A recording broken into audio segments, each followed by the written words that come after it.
벌써 열흘 앞으로 다가왔습니다. 다음 주가 벌써 21대 국회의원 선거가 있는 날입니다.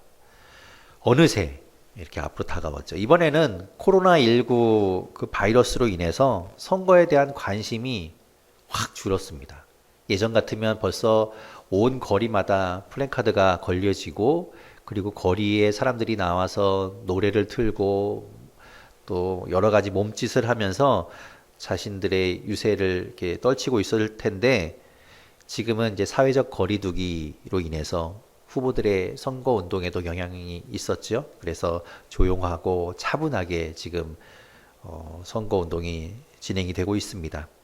그러다 보니까 우리 지역구에 누가 나왔는지, 어떤 사람이 있는지 우리가 관심을 좀 덜 갖게 되고, 누가 있는지 모르는 경우가 생길 수 있습니다.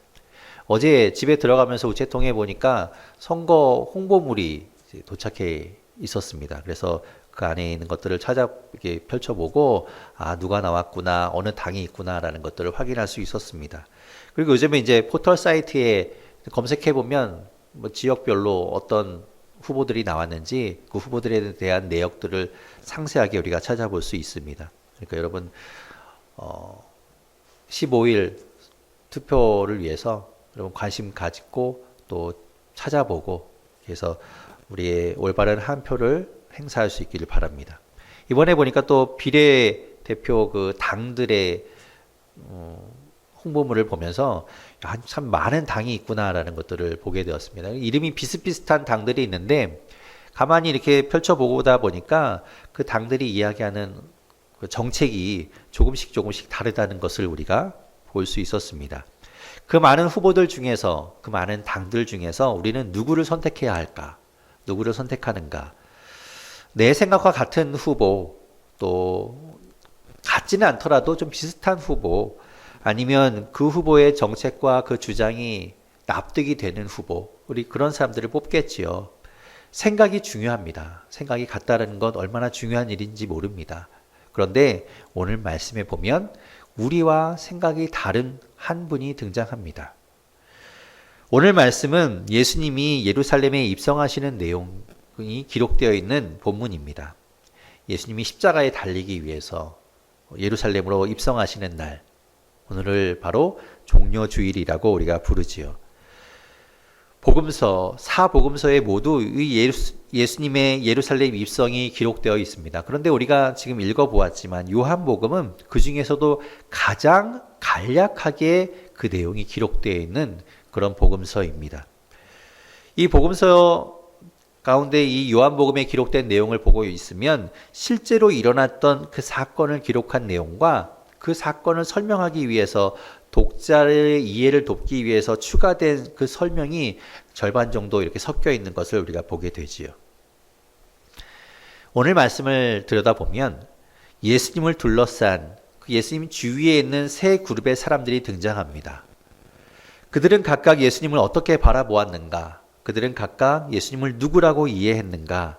그것을 우리가 살펴보려고 합니다. 오늘 말씀을 이해하기 위해서는 우리가 지난 시간에 나누었던 그 말씀을 다시 한번 떠올려 보아야 합니다. 제가 지난주에 말씀드린 그 11장의 내용 기억하시죠? 죽은 나사로가 살아나는 사건이었습니다. 그러면서 제가 말씀드리기를 요한복음에서 이 사건이 굉장히 중요한 사건이다라고 말씀드렸지요. 얼마나 중요한지를 말씀드렸습니다. 예수님의 그 7가지 표적, 세메이온이라고 하는 그 7가지 표적 가운데 마지막 표적이었고, 예수님께서 자기를 드러내신 자기 선언, 에고에이미, I am, 나는 누구다라고 말씀하신 그 말씀이 같이 겹쳐지는 본문이었습니다. 그리고 예수님께서 죽은 사람을 살리는 몇 안 되던 사람 가운데 하나가 나사로였지요. 그런 여러 가지 정황들이 겹쳐지는 본문, 바로 죽은 나사로를 살리는 11장의 내용이었습니다. 그래서 굉장히 중요하다라고 말씀드렸었지요. 그 사건이, 그 중요한 사건이 오늘 말씀에도 계속 이어져서 나오는 걸 우리가 보게 됩니다. 그 죽은 나사로를 살린 그 사건은 예루살렘에서 가까운 아주 근거리에 있던 베단이라는 마을에서 일어난 사건이었습니다. 사람들은 큰 충격에 빠졌습니다. 그렇지 않겠습니까? 죽은 지 하루 이틀 만에 살아나는 것도 아니라 죽은 지 나흘이나 된 사람, 그래서 부패하여서 냄새가 나기 시작한 사람이 살아난 겁니다. 놀라운 일인 것이죠.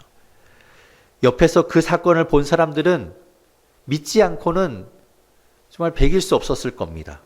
모두 다 예수님을 믿게 되었겠지요. 그 사건은 오병이어의 사건과 비교할 수 있을 겁니다. 보리떡 5개와 물고기 2마리로 남자만 5,000명을 먹였던 사건, 그리고도 많이 남았던 그 사건을 여러분 기억하실 겁니다. 그 사건을 경험한 사람들은 열광했습니다. 환호했습니다. 사는 동안 우리가 인생을 살아갈 때 가장 걱정이 되는 것이 무엇입니까? 배고픔 아닙니까? 굶주림 아닙니까? 그런데 그것을 해결할 수 있는 분이 나타났으니 당장 왕으로 삼아도 시원찮은 것이죠. 사람들은 달려들었습니다. 예수님께 나아왔습니다.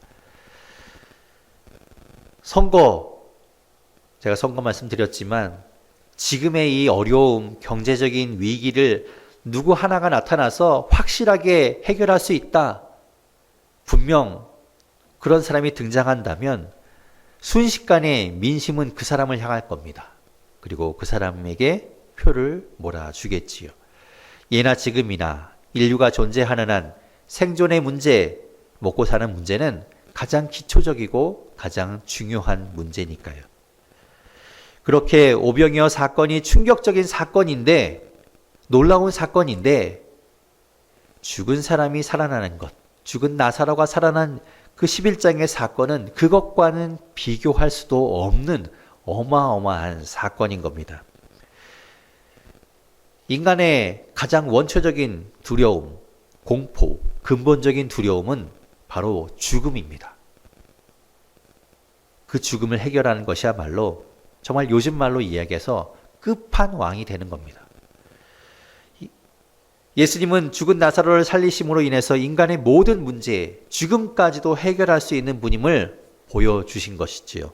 그야말로 예수님만 있으면, 예수님만 계시다면 어떤 문제도 이제 더 이상 문제가 되지 않게 되는 겁니다. 이 소문은 삽시간에 이스라엘 전역으로 퍼져나갔습니다. 어떤 뉴스보다 사람들의 관심을 끌기에 충분했으니까 정말 빛의 속도로 그 소문은 퍼져나갔겠지요. 그런데 예수님은 그것으로 주목받기를 원하지 않으셨습니다. 그래서 그 베다니를 떠나서 인적이 드문 빈 들, 광야가 가까운 에브라임이라는 곳에 가서 제자들과 함께 머무셨습니다.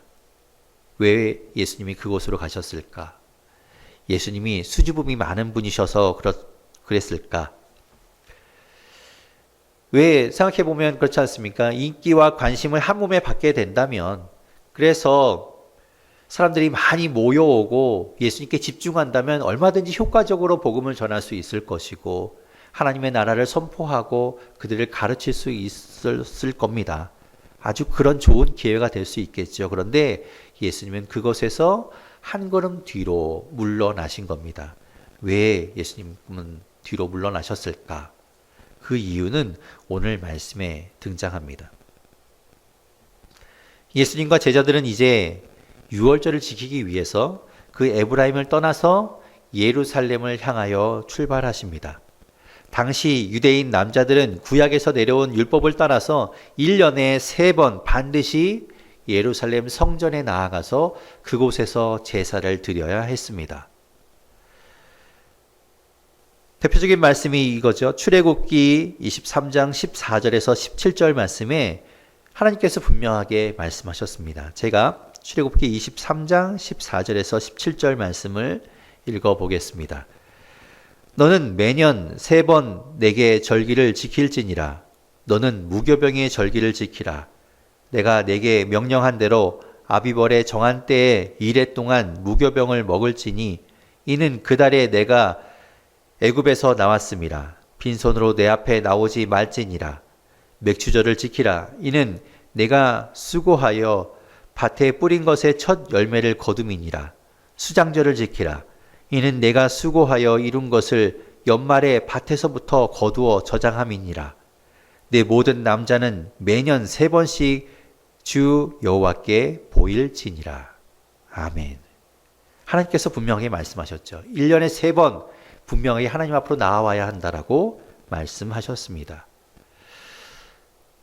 유월절과 이어지는 무교절, 그리고 칠칠절이라고 부르는 맥추절, 그리고 마지막 초막절, 장막절과도 같은 수장절은 반드시 유대인들이 지켜야 하는, 남자들은 반드시 예루살렘으로 와야 하는 그런 절기였습니다.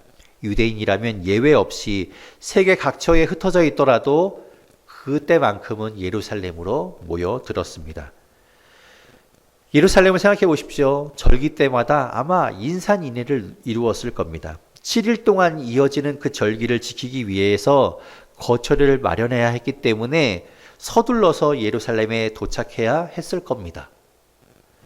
그렇게 모여든 수많은 사람들은 각자가 가져온 이야기들을 풀어놓고 나누었겠죠. 그래서 예루살렘은 온갖 뉴스의 집합장이 되고 있었을 겁니다.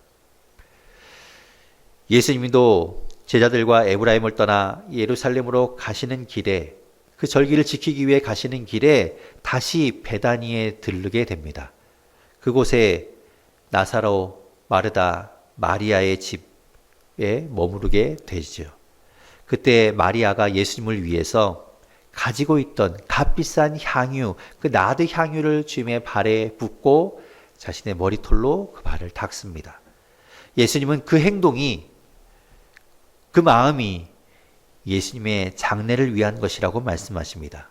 이제 예수님의 죽음이 다가오고 있다라는 말입니다. 그 사건이 오늘의 본문과 연결됩니다. 오늘 본문 12절과 13절을 같이 읽어보겠습니다. 12절, 13절 읽겠습니다. 시작. 그 이튿날에는 명절에 온 큰 무리가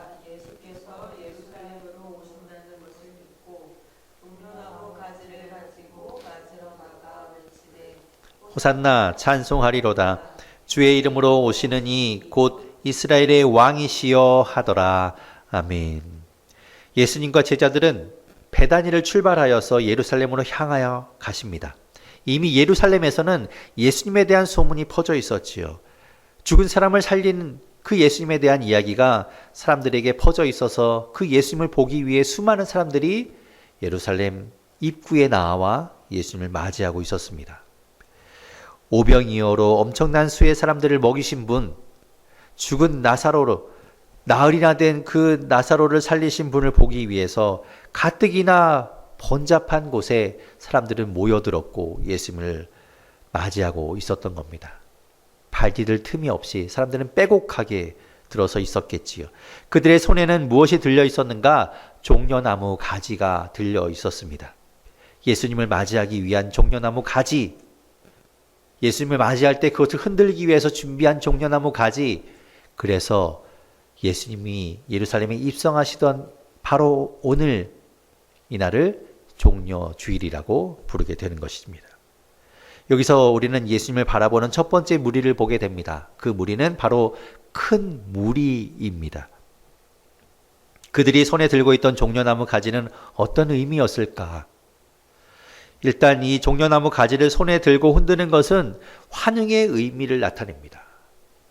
지금은 우리가 뉴스에서 그런 장면을 보기 어렵지만 예전에 우리나라에서 아주 귀한 손님이 우리나라를 방문하면 도려변에 많은 사람들이 도열해서 손에 태극기와 그 나라의 국기를 손에 들고 열렬하게 환호하고 맞이했던 장면을 떠올릴 수 있습니다. 당연히 그때는 동원이 되었었겠죠. 지금은 그런 풍경이 사라졌습니다. 지금은 북한에서나 그런 광경을 보게 됩니다. 그때 흔들던 국기, 그 태극기, 그것은 환영의 의미였죠. 잘 왔다고, 환영한다고, 당신의 방문이 기쁘다는 그런 표시로 손에 태극기와 국기를 들고 흔들었던 겁니다. 종려나무 가지가 그런 의미였습니다. 환영의 의미였죠. 잘 왔다, 당신을 환영한다, 이런 의미였습니다. 그때는 국기라는 것이 없었으니까요. 그리고 종려나무 가지를 흔들었던 이유는 종려나무가 가진 그 상징성 때문에 그렇습니다. 제가 나무에 대해서는 잘 모르지만 이 종려나무는 대추야자 나무를 가리킵니다. 이 나무는 굉장한 생명력을 가진 나무라고 합니다. 이 중동의 척박한 환경에서 자라는 나무니까 당연히 생명력이 좋겠지요. 그런데 이 나무는 특별하게 더 생명력이 뛰어났다라고 합니다. 이 나무를 베어내고 그 남은 그루텅이를 불에 태워도 그곳에서 싹이 나고 다시 생명이 솟아난다고 합니다. 그래서 종려나무는 승리와 부활을 상징하는 나무가 되었습니다. 전쟁에서 승리하고 돌아오는 군인들을 맞이할 때, 그들에게 승리를 축하하고 경의를 표할 때 종려나무 가지를 손에 들고 흔들며 그들을 맞이했던 것이지요. 승리와 부활을 나타내는 종려나무는 의인에 비유되기도 합니다. 아무리 어려움 가운데 처해 있어도 하나님께서 그들을 붙드시기에, 그를 승리하게 하시기에, 다시 그들을 소생시키실 것이기에 그들이 종려나무에 비유되었습니다. 그 대표적인 말씀이 시편 92편 12절의 말씀입니다. 제가 읽어보겠습니다. 의인은 종려나무같이 번성하며 레바논의 백향목같이 성장하리로다. 아멘. 의인을 종려나무에 비유해서 이야기하죠. 그러니 종려나무 가지를 손에 들고 흔들며 맞이한다는 것은 최고의 환영이었고 최고의 찬사였습니다. 그들은 그 종려나무를 꺾어 가지를 손에 들고 예수님을 향하여 준비하고 있었던 겁니다. 그리고 예수님이 등장하실 때, 입성하실 때 그들은 손에 흔들며 이렇게 외쳤습니다. 호산나, 찬송하리로다. 주의 이름으로 오시는 이 곧 이스라엘의 왕이시여 라며 예수님을 맞이했습니다. 이 호산나라는 말, 이 말은 히브리어인 호시아나라는 그 말을 헬라어로 음역한 말입니다. 이 말의 뜻은 이렇습니다. 제발, 제발 우리를 구원하소서. 제발 우리를 구원해 주십시오 라는 그런 의미입니다. 이 호시아나가 시편 118편 25절에 기록되어 있습니다. 그 구절이 우리 성경에는 당연히 우리말로 번역되어 있는데 이렇게 번역되어 있습니다. 제가 시편 118편 25절 말씀을 읽어보겠습니다.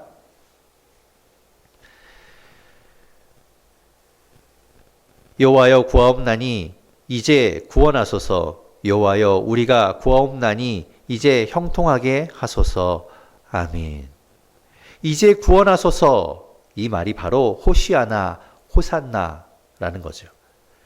누구를 향하여 외치는 겁니까? 하나님을 향하여.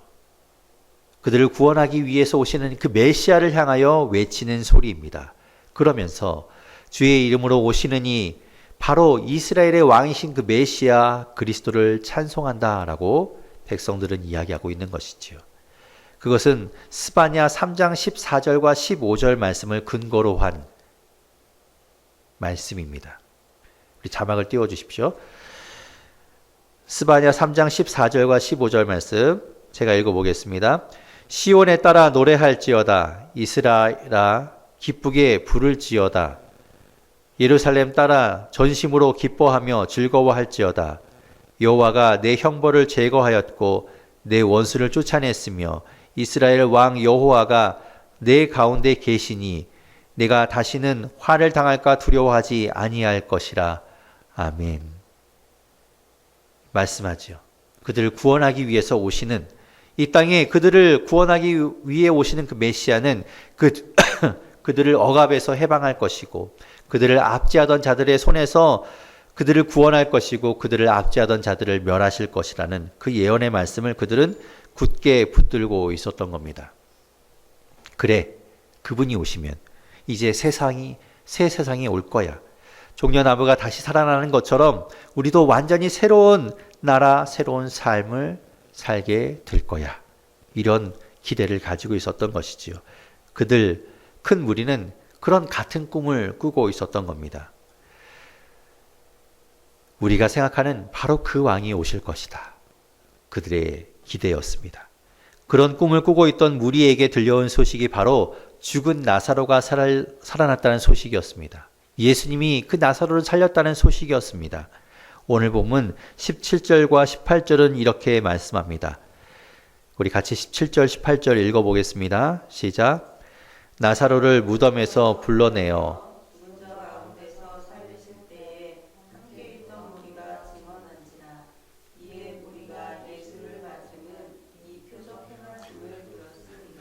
아멘. 그들이 찾던 바로 그 왕이 예수님이었지요. 승리와 부활, 해방을 가져다 줄 왕으로 예수님을 생각했습니다. 그들의 생각과 관심, 그 흥분은 예수님을 믿는 믿음으로는 나아가지 않았습니다. 그것이 문제였지요. 여기 예수님을 바라보는 두 번째 무리가 있습니다. 그들은 예수님을 따르던 제자들입니다. 그들은 예수님과 3년을 함께 지냈습니다. 하지만 그들도 예수님을 올바로 이해하지 못했습니다. 그리고 예수님이 어떤 분인지 알지 못하고 깨닫지 못했습니다. 오늘 본문 16절은 또 이렇게 이야기합니다. 우리 같이 16절 읽어보겠습니다. 시작. 제자들은 처음에 이 일을 깨닫지 못하였다가 예수께서 영광을 얻으신 후에야 이것이 예수께 대하여 기록된 것임과 사람들이 예수께 이같이 한 것임이 생각났더라. 아멘. 제자들은 깨닫지 못하였습니다. 예수님이 어떤 분인지 구약의 말씀과 예수님을 연관짓지 못했고 어떤 관련이 있는지 알지 못했고 이분이 정말 메시아인지에 대한 확신조차도 그들은 갖고 있지 않았습니다. 나중에야 비로소 그들은 깨닫게 되었지요. 언제 그들이 깨닫게 되었는가? 예수님이 영광을 얻으신 이후에야 깨닫게 되었다라고 말씀합니다.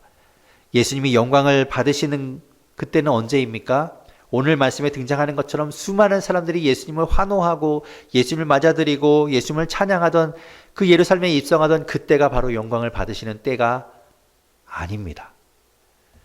온 세상에 온 백성의 이목이 집중되고 인기를 얻게 되는 것과 예수님의 영광은 관련이 없습니다. 예수님은 십자가에서 죽으셔서 우리의 죄를 대속하시고 3일 만에 부활하셔서 승리하심으로 그 모든 영광을 얻게 되셨습니다. 왜냐하면 그것이 예수님의 사역이었고 예수님의 사명이었고 예수님이 이 땅에 오신 이유였기 때문입니다. 그것이 예수님의 영광이었지요.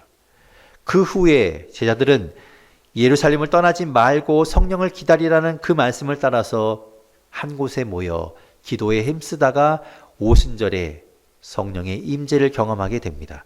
그리고 그제서야 그들은 비로소 이 모든 이야기의 의미를 깨닫게 됩니다.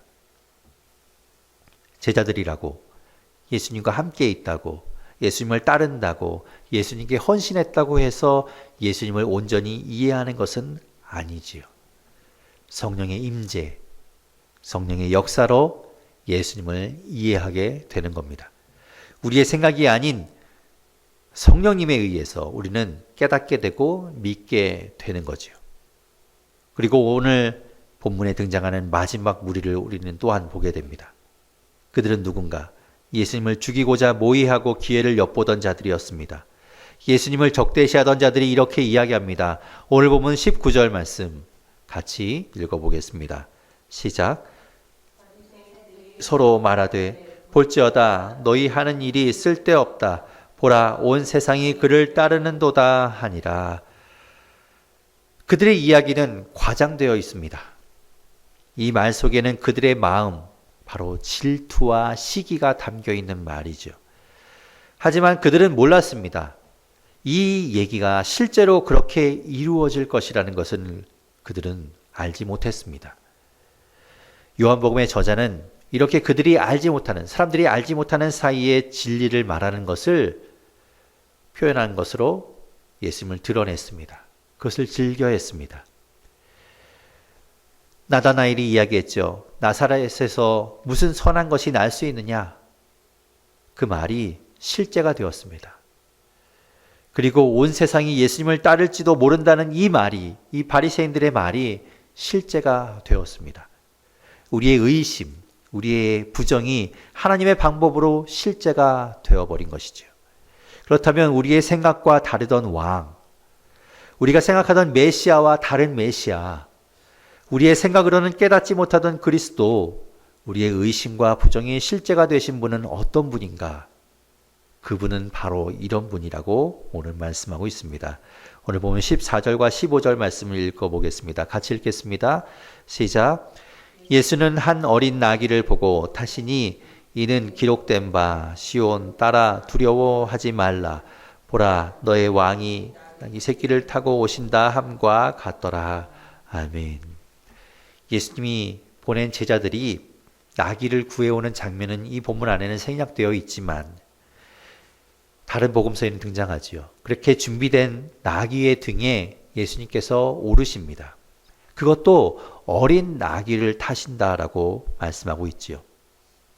이 모습은 스가랴 9장 9절의 말씀이 이루어진 것이라고 요한복음의 저자는 이야기합니다. 스가랴 9장 9절 말씀은 이렇습니다. 제가 읽어보겠습니다. 시온에 따라 크게 기뻐할지어다. 예루살렘에 따라 즐거이 부를지어다. 보라 내 왕이 내게 임하시나니 그는 공의로우시며 구원을 베푸시며 겸손하여 나귀를 타시나니 나귀의 작은 것 곧 나귀 새끼니라. 아멘. 마찬가지로 아까 우리가 보았던 그 말씀들에서처럼 이 말씀은 이제 예루살렘에 임하실 메시아에 대한 그 왕에 대한 예언의 말씀입니다. 예루살렘을 또 이스라엘을 둘러싼 이방 민족의 그 포악과 전쟁으로부터 구원하실 그 메시아에 대한 예언의 말씀이지요. 하지만 그는 준말을 타고 아주 씩씩하고 힘있는 그런 말을 타고 오시는 분이 아니라 힘없고 보잘것없고 작고 연약한 어린 나귀를 타신 분으로 묘사되고 있습니다. 왜냐하면 그는 평화의 왕으로 이 땅에 화평을 전하기 위해서 오시는 분이기 때문입니다. 정복이 아니죠. 살상이 아닙니다. 힘과 정복의 상징인 말을 타고 오시는 분이 아닙니다. 그렇기에 두려워하지 말라라고 말씀합니다. 기뻐하라고 말씀합니다. 왜 그분은 어린 나귀를 타고 오시는가? 그분은 겸손의 왕으로 이 땅에 오셨기 때문입니다. 권세를 자랑하지 않습니다. 교만하지도 않습니다. 높은 곳에서 내려다보지도 않습니다. 겸손하게 낮아져서 우리에게 오신 분이 바로 어린 나귀를 타신 예수 그리스도, 우리의 구원자이십니다. 그분이 바로 예수 그리스도이십니다. 오늘은 종려주일입니다. 평화의 왕으로 오신 예수님, 겸손의 왕으로 오신 예수님, 우리의 생각과는 달랐지만 진정한 구원자이신 그 예수님을 바라보고 만나는 시간입니다. 그분은 그렇게 고난의 길, 십자가의 길을 걸어가셨습니다. 우리는 종려주일을 맞아 그 예수님을 만나고 그 예수님을 닮아가야 합니다. 우리가 가는 곳에, 여러분이 가는 곳에, 당신이 가는 곳에 평화가 있기를 바랍니다. 다툼이 있는 곳에 화평을 선포하고 정복이 아닌 섬김의 모습으로 나아갈 수 있기를 바랍니다. 그리고 우리가 예수 그리스도를 닮아 겸손의 모습으로 나아갈 수 있기를 바랍니다. 여러분이 있는 그곳에, 당신이 있는 그곳에 겸손한 종의 모습으로 나아갈 수 있기를 바랍니다. 우리를 내세우고 우리보다 못한 사람을 차별하고 그들을 배제하는 것이 아니라 우리가 더 나아지기를 기뻐하는 우리 모두가 될 수 있기를 바랍니다.